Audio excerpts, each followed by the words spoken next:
Saudara-saudara, senang bertemu kembali dalam renungan hari ini dengan tema mengenal Tuhan. Diambil dari Yohanes 17 ayat 3, inilah hidup yang kekal itu, yaitu bahwa mereka mengenal Engkau, satu-satunya Allah yang benar, dan mengenal Yesus Kristus yang telah Engkau utus.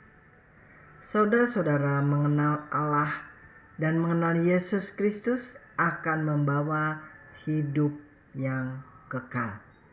Jadi bukan mengenal pasangan kita, teman, sahabat, saudara, bos, kolega yang penting dan menyita waktu kita sepenuhnya, tetapi buang waktu kita untuk mengenal Tuhan lebih perlu.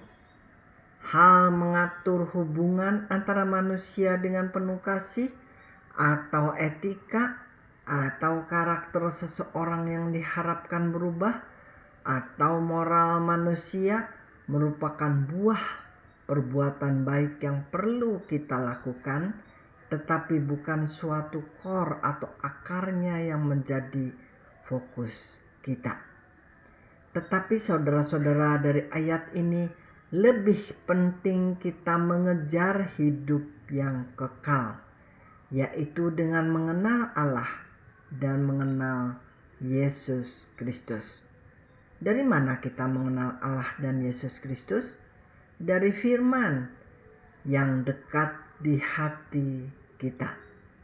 Diambil dari Roma 10 ayat 8, firman itu dekat kepadamu, yaitu di dalam mulutmu dan di dalam hatimu. Itulah firman yang kami beritakan. Jangan sampai saudara-saudara, terjadi kita mengenal Dia kata orang lain, tetapi Dia tidak mengenal kita.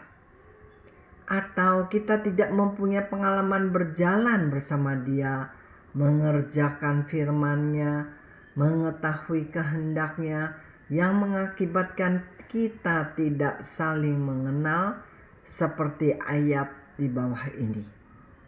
Matius 7 ayat 22, pada hari terakhir banyak orang akan berseru kepadaku, Tuhan, Tuhan, bukankah kami bernubuat demi namamu dan mengusir setan demi namamu dan mengadakan banyak mujizat demi namamu juga?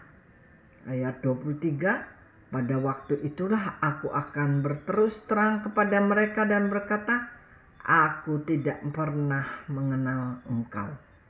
Enyahlah daripadaku kamu sekalian pembuat kejahatan.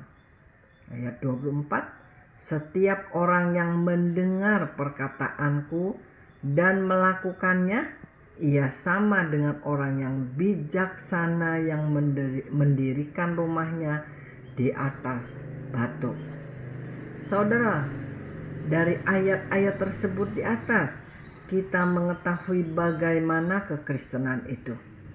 Intim dengan Tuhan, relationship atau hubungan dengan Tuhan, berjalan bersama dengan Tuhan, yang disebut oleh Yakobus sebagai pelaku firman.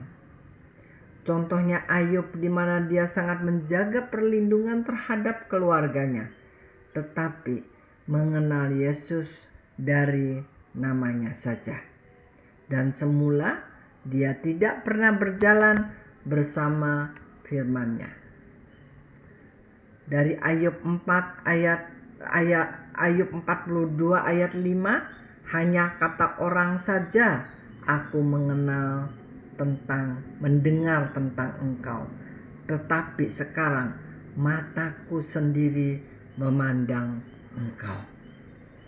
Mendengar kesaksian orang-orang atau melihat pengalaman orang lain tidak membawa kita mengenal Tuhan, tetapi pengalaman sendirilah yang membawa kita lebih mengenal Dia. Kita lebih tahu cara kerja dan jalannya, yang lain dengan cara kerja dan jalan kita. lebih tahu karakter Dia yang bekerja demi kebaikan kita, seperti tertulis di Roma 8 ayat 28, bahwa Allah turut bekerja dalam segala sesuatu untuk mendatangkan kebaikan bagi mereka yang mengasihi Dia, yaitu bagi mereka yang terpanggil sesuai dengan rencana Allah. Saudara, Allah itu baik sesuai dengan firman di atas. Di dalam ayat tersebut ada kata mereka yang terpanggil. Jadi saudara, bagi orang-orang yang terpanggil, ada kepasrahan yang penuh kepada Tuhan dengan damai sejahtera pada waktu kesulitan-kesulitan hidup terjadi. Selalu ada rasa bersyukur akan cara kerja Tuhan dalam hidupnya. Haleluya. Sekali lagi saudara, hidup kekal itu adalah hidup mengenal Tuhan sebagai Bapa dan Yesus Kristus. Amin. Sekian renungan hari ini. Sampai bertemu di lain kesempatan. Immanuel.